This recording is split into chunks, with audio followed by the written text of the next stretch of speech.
여러분, 천년을 수행하여 사람이 되기 단 하루를 남긴 구미호가 있었다면 믿으시겠습니까? 그런데 그 구미호가 스스로 사람 되기를 포기했다면요. 도대체 무슨 일이 있었기에 천년 소원을 단 하루 앞두고 내던졌을까요? 조선 후기 어느 고을에서 실제로 벌어진 이 기이한 이야기 지금부터 들려드리겠습니다. 조선 후기 경상도 어느 고을에 부유한 양반가 외동딸 설인이 살고 있었습니다. 22의 나이였죠.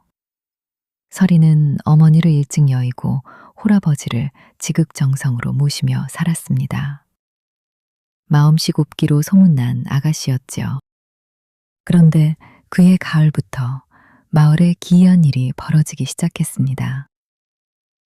밤마다 젊은 사내들이 하나둘 자취를 감추는 것이었습니다. 처음엔 객주집 행랑아범이 사라졌고, 보름 뒤엔 주막 종업원이, 또 한 달 뒤엔 대장간 도제가 흔적도 없이 사라졌습니다. 이게 무슨 변기란 말이오?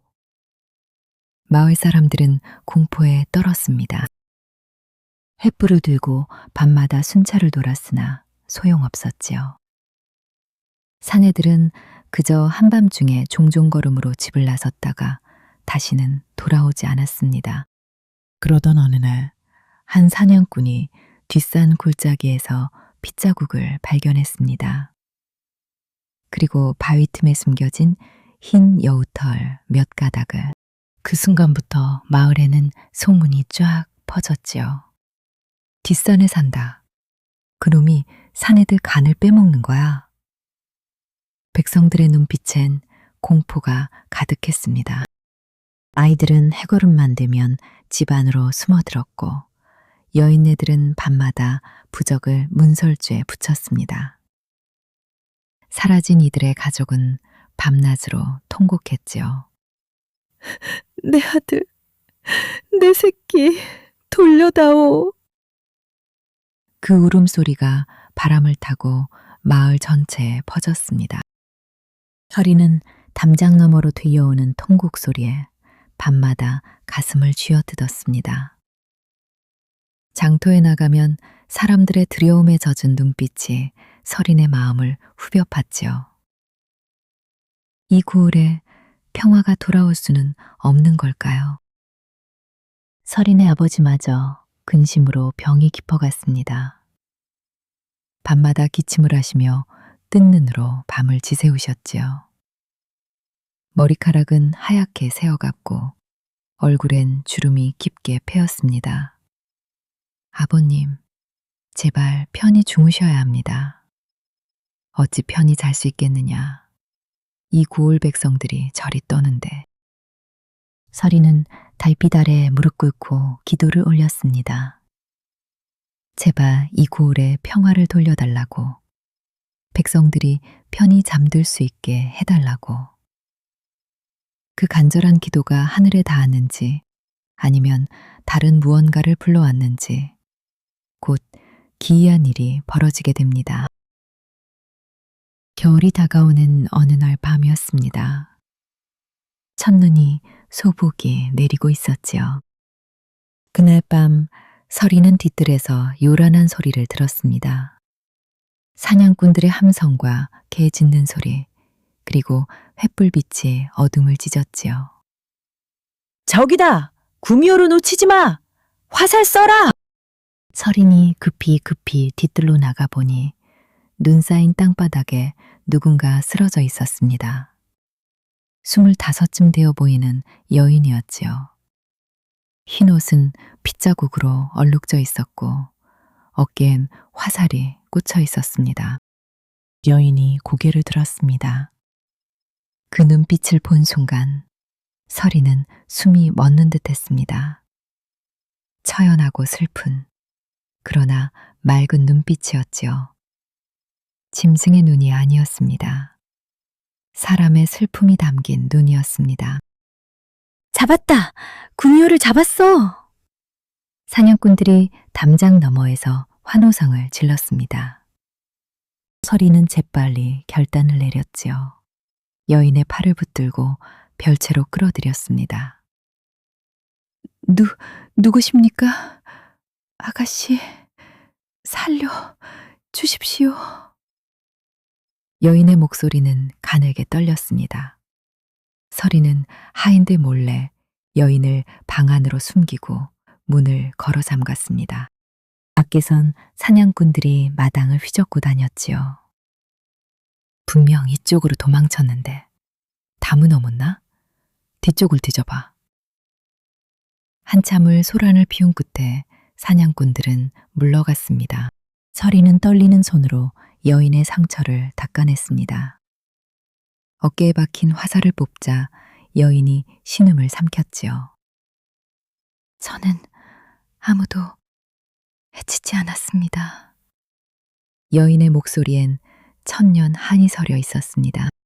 서린이 약을 바르며 물었습니다. 당신은 누구십니까? 정말 구미호이신가요? 여인은 대답하지 않았습니다. 다만 눈을 감고 눈물을 흘렸지요. 그 눈물이 뺨을 타고 흐르는 모습이 너무도 사람 같았습니다. 이튿날 아침 마을은 발칵 뒤집혔습니다. 구미호가 도망쳤다. 필히 어딘가에 숨어 있을 게다.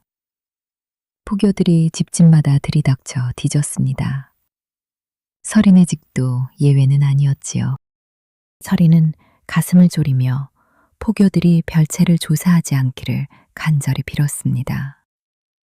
다행히 포교들은 안채만 대충 훑어보고 돌아갔습니다. 하지만 온 마을이 칼날처럼 날카롭게 서 있었지요. 누구도 믿을 수 없다는 듯 서로를 의심하는 눈초리가 오갔습니다. 서리는 밤마다 여인에게 죽을 끓여 날랐습니다. 여인은 화연이라 이름을 밝혔지요. 화연, 아름다운 이름이네요. 아가씨, 저는 정말 누구도 해치지 않았습니다. 천년을 살면서 단 한 번도. 화연의 목소리가 떨렸습니다. 서리는 화연의 손을 꼭 잡아주었지요. 믿습니다. 당신 눈을 보면 알 수 있어요. 그 말에 화연의 눈에서 또다시 눈물이 흘렀습니다. 천년을 살며 처음 듣는 말이었을 것입니다. 누군가 자신을 믿는다는 말. 온 세상이 자신을 괴물로 몰아갈 때 단 한 사람이 믿어준다는 것. 그것이 얼마나 큰 위로인지 화연은 그제야 알았습니다. 서린이 화연을 간호하는 며칠 동안 기이한 일들이 일어났습니다.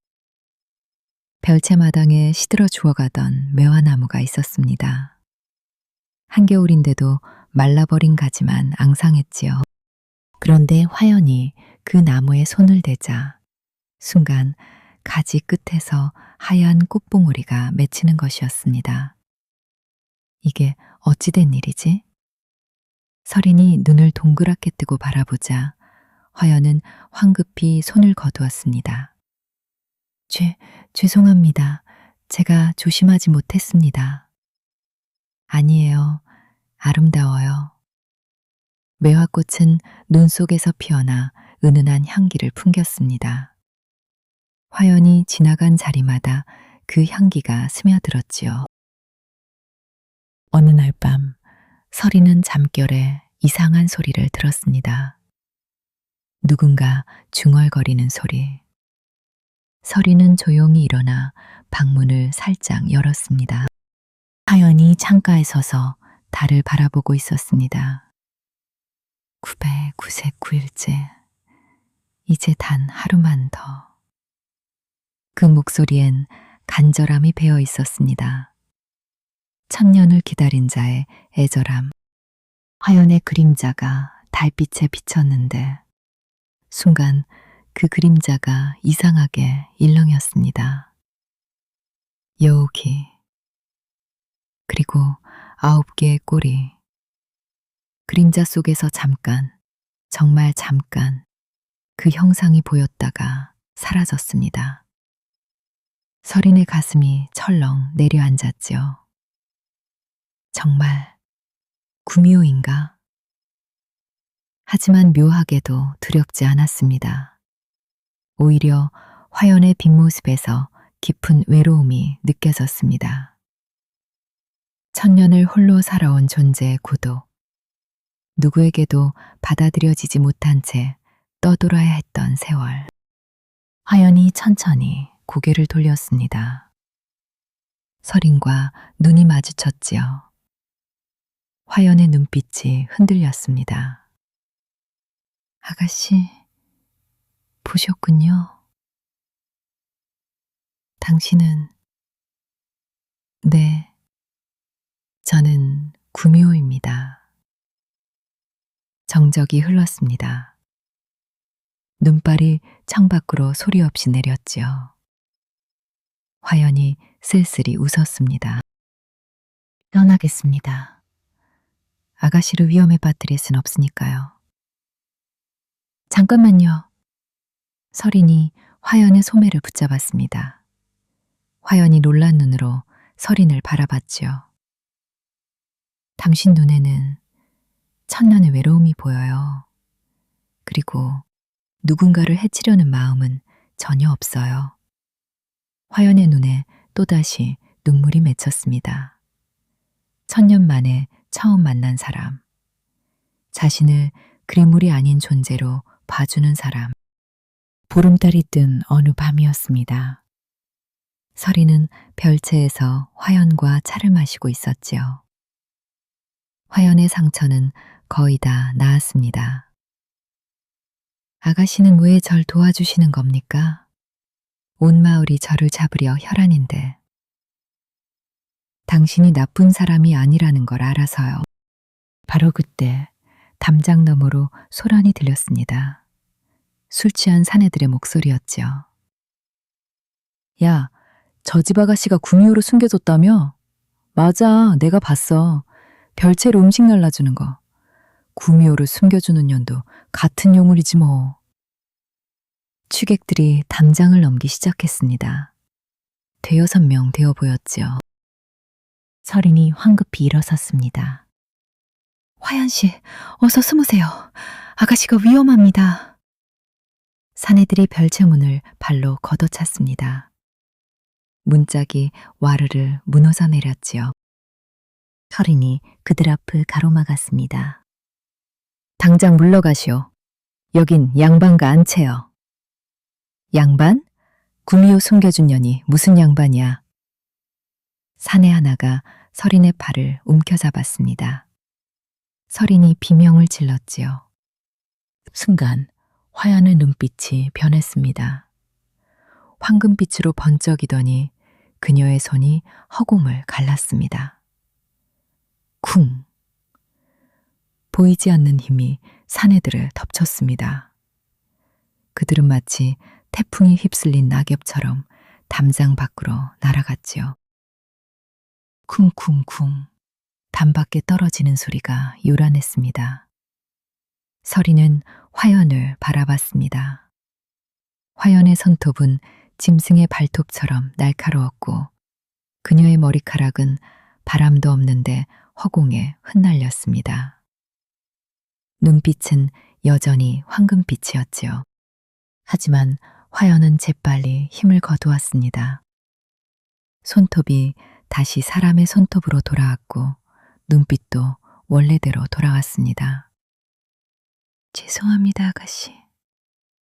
제가 있으면 안 되는 것이었습니다.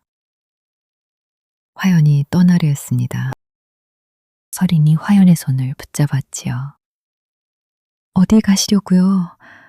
아가씨를 더 위험하게 만들 순 없습니다.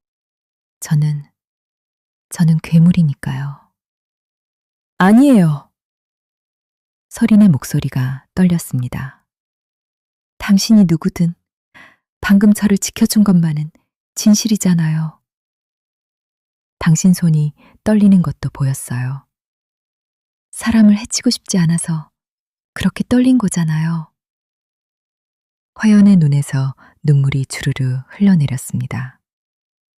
천년을 살며 처음 흐르는 눈물이었지요. 누군가 자신의 진심을 알아봐 준다는 것. 괴물이 아니란 존재로 인정받는다는 것. 아가씨. 화연이 무릎을 꿇고 서린의 손을 꼭 잡았습니다. 두 사람의 손에서 희미한 빛이 번졌지요. 그 빛은 따뜻했습니다. 사흘 뒤 서린의 집에 불청객이 찾아왔습니다. 마을의 실세인 부사 김진사와 그의 아들 김한욱이었지요. 김진사는 52, 김한욱은 28이었습니다. 서나으리, 구미호 소탕에 협조해 주셔야겠습니다. 김진사의 목소리는 겉으로는 공손했지만 눈빛은 차가웠습니다. 서린의 아버지가 마루에 나와 맞이했지요. 물론입니다. 우리 마을의 평화를 위해서라면. 그런데 말입니다.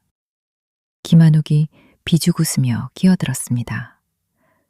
소문에 들으니 대개 따님께서 수상한 여인을 숨겨주신다던데요. 무슨 말씀이십니까? 서린의 아버지가 발끈했습니다. 김진사가 손을 들어 아들을 제지했지요.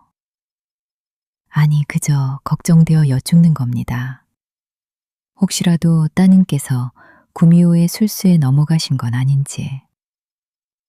우리 서린이가 그럴 리 없습니다. 김진사는 음흉하게 웃으며 말을 이었습니다.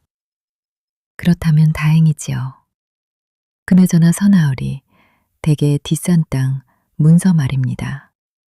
혹시 제게 팔 생각은 없으신지요?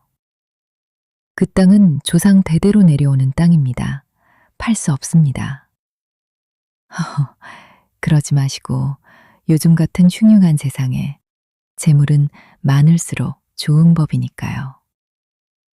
김진사의 본심이 드러나는 순간이었습니다.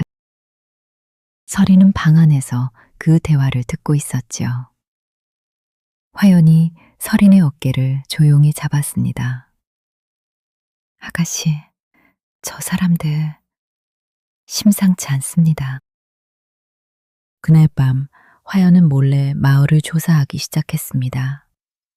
구미호의 힘으로 어둠 속을 자유롭게 다닐 수 있었지요. 김진사의 집 뒷구, 화연은 그곳에서 끔찍한 광경을 목격했습니다.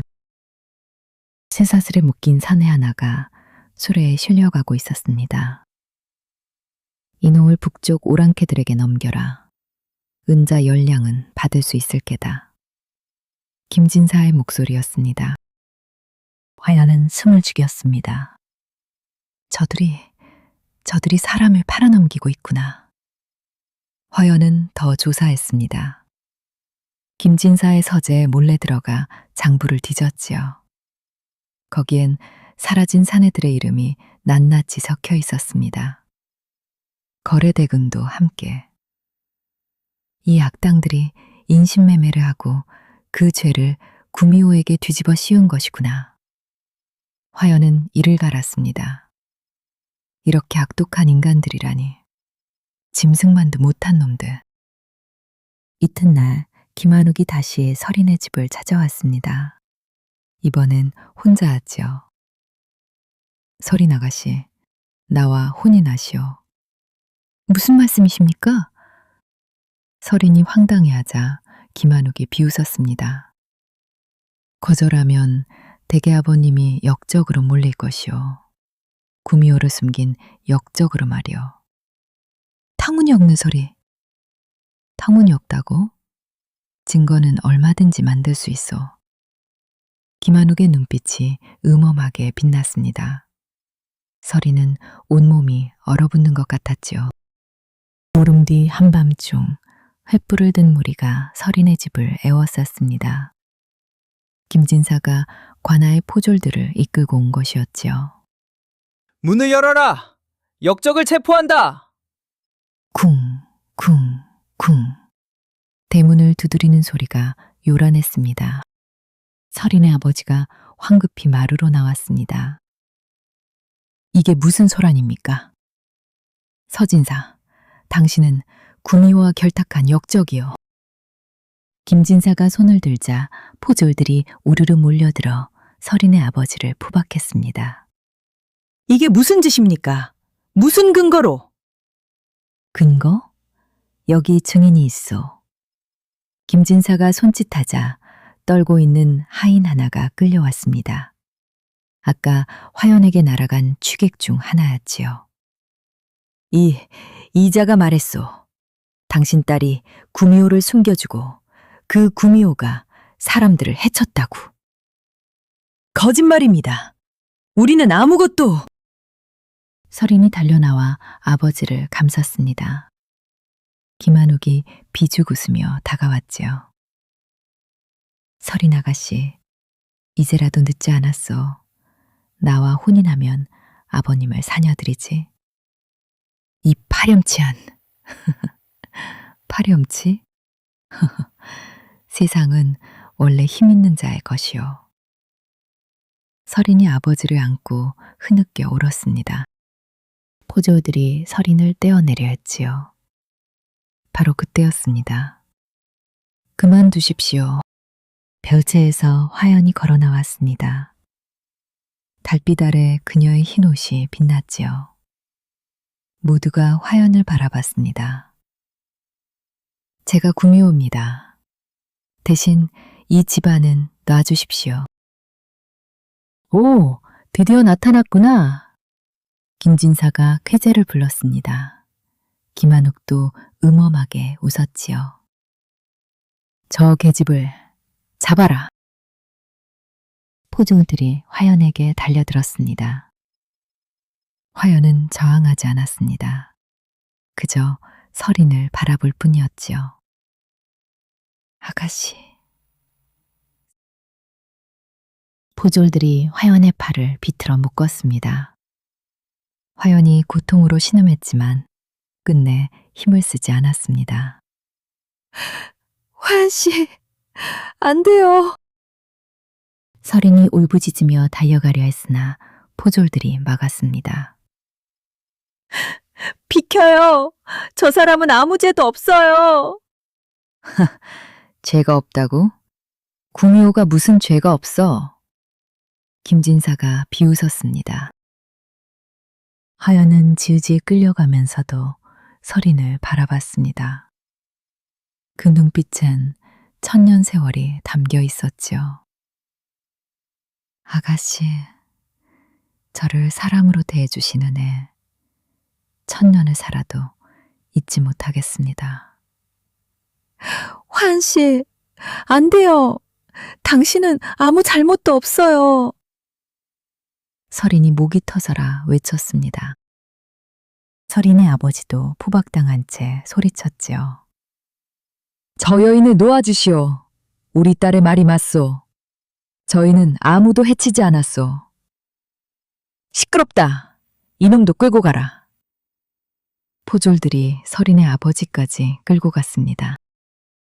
설인은 그 자리에 무릎을 꿇고 오열했지요. 눈물이 땅바닥에 뚝뚝 떨어졌습니다. 아니에요. 당신은 이미 사람이에요. 그 누구보다 따뜻한 마음을 가진. 설인의 목소리는 밤하늘로 흩어졌습니다. 화연도 아버지도 모두 끌려갔습니다. 설인은 홀로 빈 마당에 남겨졌지요. 달빛만이 차갑게 내려앉았습니다. 설인의 눈물이 달빛에 반짝였습니다. 그 눈물은 얼어붙어 얼음이 되는 것만 같았지요. 김진사는 화연을 마을 광장으로 끌고 갔습니다. 화영의 처하기 위에서였지요. 장작더미가 이미 준비되어 있었습니다. 내일 해 뜨면 저 요물을 태워버릴 것이다. 김진사의 선언에 마을 사람들은 환호했습니다. 하지만 어둠 속 어딘가에서 누군가 이를 갈고 있었습니다. 화연이었습니다. 화연은 기둥에 묶인 채 밤하늘을 바라봤습니다. 별들이 차갑게 빛났지요. 천년을 참았다. 천년을 인간이 되고자 수행했다. 하지만 화연의 눈에서 눈물이 흘렀습니다. 단 하루만 더 견디면 사람이 될 수 있었는데, 그 눈물이 땅에 떨어지는 순간 땅바닥이 얼어붙기 시작했습니다. 동이 트기 직전 마을 사람들이 광장에 모여들었습니다. 화연은 장작더미 위 기둥에 묶여 있었지요. 김진사가 횃불을 들고 연단에 올랐습니다. 오늘 이 악독한 구미호를 처단하여 우리 고을의 평화를 되찾겠소. 사람들이 환호했습니다. 하지만 그 순간 하늘이 어두워지기 시작했습니다. 먹구름이 사방에서 몰려들었지요. 뭐야, 날씨가 갑자기? 사람들이 웅성거렸습니다. 차가운 바람이 휘몰아쳤습니다. 화연이 천천히 고개를 들었습니다. 그녀의 눈빛이 변하기 시작했습니다. 황금빛이 번쩍이더니 그녀의 몸에서 붉은 빛이 터져 나왔습니다. 콰직, 밧줄이 끊어졌습니다. 화연의 몸이 천천히 공중으로 떠올랐지요. 그녀의 등 뒤로 하나, 둘, 셋, 9개의 흰 꼬리가 펼쳐졌습니다. 으악! 정말 구미호다. 사람들이 비명을 지르며 뒤로 물러났습니다. 화연은 하늘을 우러렀습니다. 천년을 참았습니다. 그녀의 목소리가 천둥처럼 울려 퍼졌습니다. 천년을 인간이 되고자 수행했습니다. 단 한 명도 해치지 않았습니다. 그런데 인간들은 저보다 더 잔혹했습니다. 화연의 눈에서 눈물이 흘렀습니다. 그 눈물이 땅에 떨어지자 얼음 조각으로 변했지요. 999일을 견뎠습니다. 단 하루만 더 견디면 사람이 될 수 있었습니다. 화연이 김진사를 노려봤습니다. 당신들 같은 자들이 사람이라면 차라리 짐승으로 사는 게 낫습니다. 구미호의 진정한 모습이 드러났습니다. 백성들은 공포에 질려 도망쳤지요. 하지만 화연은 단 한 사람도 해치지 않았습니다. 그녀는 하늘을 향해 외쳤습니다. 하늘이시여, 저는 사람 되는 것을 포기하겠습니다. 천둥이 쳤습니다. 번개가 광장을 갈랐지요. 대신 저를 사람으로 여겨준 그 아가씨의 원한을 풀겠습니다. 진정한 악귀가 누구인지 밝히겠습니다. 화연의 9꼬리가 하늘로 뻗어올랐습니다. 그 꼬리 끝에서 붉은 빛이 번졌지요. 김진사가 뒤로 물러서며 소리쳤습니다. 저놈을 막아라, 포졸들! 하지만 포졸들도 겁에 질려 움직이지 못했습니다. 화연은 천천히 김진사를 향해 걸어갔습니다. 당신이야말로 진짜 괴물입니다. 화연의 목소리는 차갑고 단호했습니다. 사람의 탈을 쓴 악귀, 이제 그 정체를 만천하에 드러내드리죠. 화연의 손이 허공을 갈랐습니다. 그 순간 김진사의 직지붕이 통째로 날아갔습니다. 그르릉, 김진사의 집 마루 밑바닥에 갈라졌습니다. 화연이 손을 대자 보이지 않는 힘이 땅속 깊이 파고들었지요. 과과, 마루 밑에서 무언가 솟아올랐습니다. 커다란 나무 상자였습니다. 그 상자가 광장 한가운데로 날아와 떨어졌지요. 쾅! 상자 뚜껑이 열렸습니다. 안에서 두툼한 장부 여러 권과 금은 보화가 쏟아져 나왔습니다. 저긴 뭐야? 사람들이 웅성거렸습니다. 하연이 장부 하나를 집어들어 펼쳤습니다. 이것이 바로 증거입니다. 화연의 목소리가 광장에 울려 퍼졌습니다. 여기에 모든 것이 적혀 있습니다. 사라진 사내들의 이름, 그들을 판 대금, 거래처. 현장부가 펼쳐지자 거기엔 빼곡한 글씨로 명단이 적혀 있었습니다. 객주집 행랑아범 이철수, 은자 열량. 주막종업원 박순희, 은자 8량. 대장간 도제 김득삼, 은자 12냥. 화연이 한 명 한 명 이름을 읽어 나갔습니다. 사람들의 얼굴이 창백해졌지요.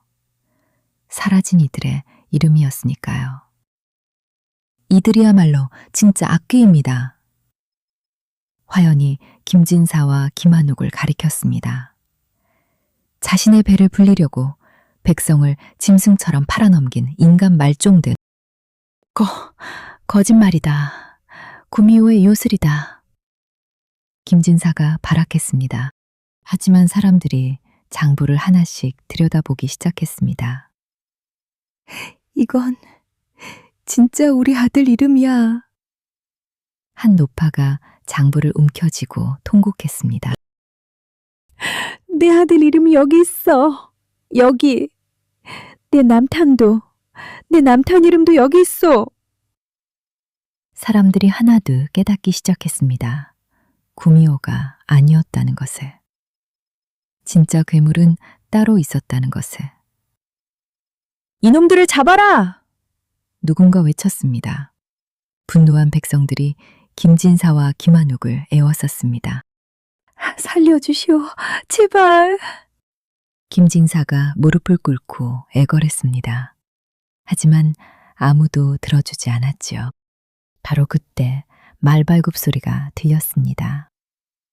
관찰사가 급히 파견되어 온 것이었습니다.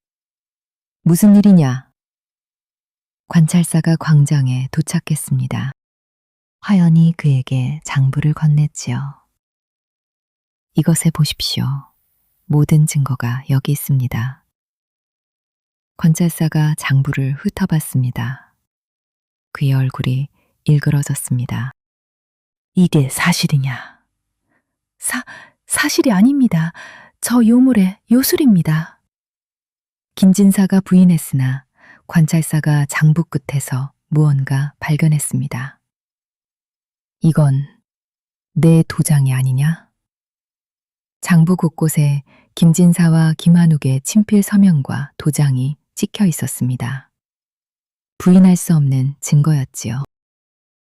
역적놈들을 당장 체포하라. 관찰사의 명에 따라 관군들이 김진사 부자를 포박했습니다. 그리고 설인의 아버지를 풀어주었지요. 서진사, 억울하게 고초를 겪으셨소. 설인이 달려와 아버지를 껴안았습니다. 부녀가 눈물로 제외했지요. 사흘 뒤 관찰사의 판결이 내려졌습니다. 김진사와 김한욱은 역적죄로 능지처참에 처해지기로 했지요. 형정으로 끌려가는 김진사는 처참하게 울부짖었습니다. 살려주시오. 제발. 내가 잘못했어. 이제 와서 무슨 소용이냐. 백성들이 돌을 던졌습니다. 썩은 채소도 날아왔지요. 우리 식구들 돌려내. 사람을 짐승처럼 팔아먹은 놈들. 김한욱도 마찬가지였습니다. 그의 오만했던 얼굴은 온데간데 없고 눈물과 콧물을 흘리며 용서를 빌었습니다. 제발. 한 번만 용서해 주시오. 하지만 아무도 그들을 불쌍히 여기지 않았습니다. 형이 집행되었습니다. 그 끔찍한 광경을 설이는 차마 보지 못했지요. 하지만 백성들의 환호성이 들렸습니다. 저놈들이 죽었다. 이제 우리 고을에 평화가 왔다. 김진사가 빼앗았던 땅과 재물은 모두 피해 가족들에게 돌아갔습니다. 관찰서는 북쪽으로 팔려간 사내들을 찾기 위해 수색대도 꾸렸지요. 한 달 뒤 그중 몇몇이 무사히 고향으로 돌아왔습니다. 가족들의 재회는 눈물바다였지요. 아들아, 네가 살아 돌아오다니. 어머니, 마을 사람들은 화연에게 감사의 절을 올렸습니다. 은인이십니다. 당신은 구미호가 아니라 산신령이십니다. 하지만 화연은 쓸쓸히 웃으며 고개를 저었습니다. 저는 산신령이 아닙니다. 화연의 목소리는 허전했습니다. 저는 사람이 되는 마지막 하루를 남기고 정체를 드러냈습니다. 천년 수행을 스스로 끝냈지요. 사람들이 숙연해졌습니다. 이제 다시는 사람이 될 수 없습니다. 화연의 눈에 깊은 슬픔이 어렸습니다. 천년을 기다렸던 꿈. 단 하루를 남기고 포기한 그 꿈. 설인이 화연에게 다가갔습니다. 화연 씨, 아가씨, 괜찮습니다. 제 선택이니까요. 화연이 미소 지었습니다. 하지만 그 미소엔 천년 한이 서려 있었지요. 원하는 날, 화연은 설인에게 마지막 인사를 했습니다. 아가씨, 당신 같은 사람이 있어 이 세상도 살만하다 생각했습니다. 화연의 목소리가 떨렸습니다. 천년을 살면서 처음으로 누군가에게 인정받았습니다. 괴물이 아닌 한 존재로서. 설인의 눈에서 눈물이 흘렀습니다. 화연 씨, 당신은 이미 사람보다 더 사람다웠어요. 당신의 마음이 그걸 증명했어요. 화연이 설인을 안았습니다. 두 사람은 한참을 그렇게 서 있었지요. 이별의 순간이었습니다. 언젠가 다시 만날 수 있을까요? 설인이 물었습니다. 화연은 희미하게 웃으며 대답했습니다. 그러길 저도 바랍니다.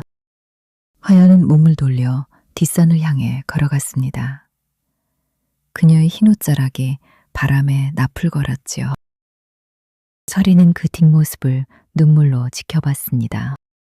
화연이 산자락에 닿을 무렵 그녀의 몸이 희미하게 빛나기 시작했습니다. 9개의 꼬리가 펼쳐졌고 그녀는 흰 여우의 모습으로 변했습니다. 흰 여우는 한 번 뒤를 돌아봤습니다. 설인과 눈이 마주쳤지요. 그리고는 산속으로 사라졌습니다. 그 후로 마을엔 평화가 찾아왔습니다. 사라졌던 사내들도 하나둘 돌아왔고 김진사가 빼앗았던 것들도 모두 제자리를 찾았지요. 달 밝은 밤이면 뒷산마루에 흰 꼬리 9개를 가진 여우가 설인의 집을 내려다보는 모습이 가끔 목격되었습니다. 저건 화연 씨예요. 설인이 중얼거렸습니다. 아직도 절 지켜주고 계시는 거예요. 사람들은 사람보다 더 의로웠던 구미호가 은인을 지키고 있다며 산에 제사를 올렸습니다. 설인도 매달 산에 올라 화연을 위해 기도했지요. 세월이 흘러 설인도 나이가 들었습니다. 좋은 배필을 만나 가정을 꾸렸고 자식도 낳았습니다. 하지만 평생 뒷산을 잊지 않았지요. 훗날 설인이 노년에 병들어 누웠을 때였습니다. 어느 달 밝은 밤, 설인은 침상에서 창밖을 바라봤습니다. 그리고 그것을 보았습니다. 창가에 흰 여우 한 마리가 조용히 앉아 있는 것을. 화연 씨, 서린이 희미하게 웃었습니다. 흰 여우도 서린을 바라보며 고개를 끄덕였지요. 기다려 주셨군요. 감사합니다. 서린이 천천히 눈을 감았습니다. 흰 여우는 그 모습을 끝까지 지켜봤습니다. 다음 날 아침, 서린은 평화로운 얼굴로 세상을 떠났습니다. 그리고 사람들은 말했지요. 밤새 침상 곁을 지킨 흰 여우가 있었다고. 그 여우가 서린의 이마에 코를 대고 한참을 있다가 동이 트무려 산으로 돌아갔다고. 그 후로 뒷산에서 흰 여우는 다시 목격되지 않았습니다. 어디론가 떠났거나 아니면 자신의 임무를 다했다고 여겨 깊은 산속으로 들어간 것이겠지요. 하지만 마을 사람들은 여전히 매년 산에 제사를 올립니다. 사람보다 더 사람다웠던 천냥 꿈을 포기하고 의로움을 선택한 구미호를 기리기 위해서 말입니다.